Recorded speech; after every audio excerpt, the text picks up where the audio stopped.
മാന്യ സദസ്സിന് നമസ്കാരം. വിശപ്പ് സഹിച്ചവനെ പച്ചവെള്ളത്തിന്റെ മധുരമറിയൂ എന്നൊരു ചൊല്ലുണ്ട്. നാം എന്ത് സമൃദ്ധിയിലാണ്!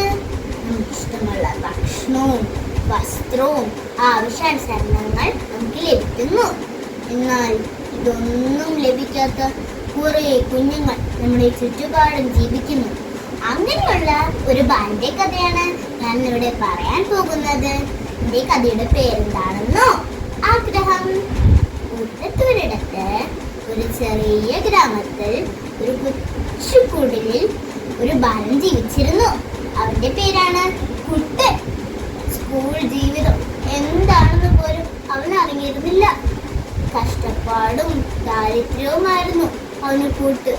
ഒരു നേരത്തെ ആഹാരം പോലും കഴിക്കാനില്ലാത്ത അവന് പഠിക്കാനുള്ള ആഗ്രഹം വളരെ വലുതായിരുന്നു.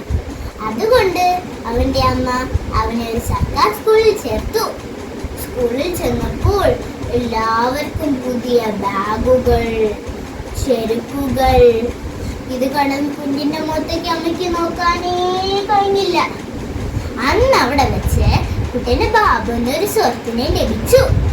അവൻ വളരെ പണക്കാരനായിരുന്നു.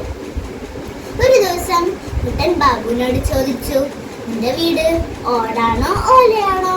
ബാബു പറഞ്ഞു, മാളികപ്പുറമുള്ള വീട്. കുട്ടൻ അതിശയത്തോട് ചോദിച്ചു, മാളികപ്പുറമുള്ള വീടോ? അതെന്താ? ബാബു പറഞ്ഞു, നീ അങ്ങനെയുള്ള വീടൊന്നും കണ്ടിട്ടില്ലേ?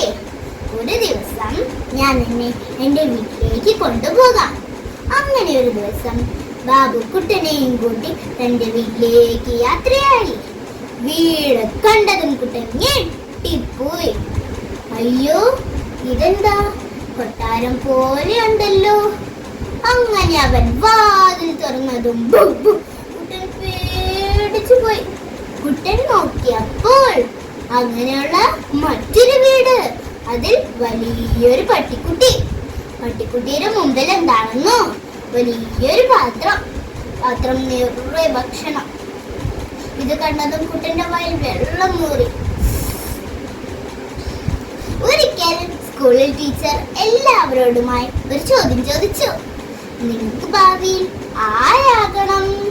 ഇത് കേട്ടതും കുട്ടൻ ഒരൊക്ക വിളിച്ചു പറഞ്ഞു, എനിക്ക് ബാബുവിന്റെ വീട്ടിലെ പട്ടിക്കുട്ടിയായാൽ മതി.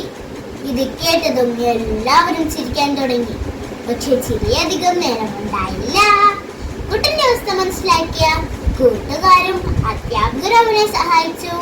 അങ്ങനെ കുട്ടൻ കഷ്ടപ്പാടിലൂടെ ദാരിദ്ര്യത്തിലൂടെ പഠിച്ചുയരങ്ങളിലെത്തി. കൂട്ടുകാരെ, എനിക്ക് ഈ കഥയിൽ നിന്ന് എന്ത് മനസ്സിലാക്കാം? ആഗ്രഹമുണ്ടെങ്കിൽ മാത്രമേ ഉയരങ്ങളിലെത്താൻ സാധിക്കൂ.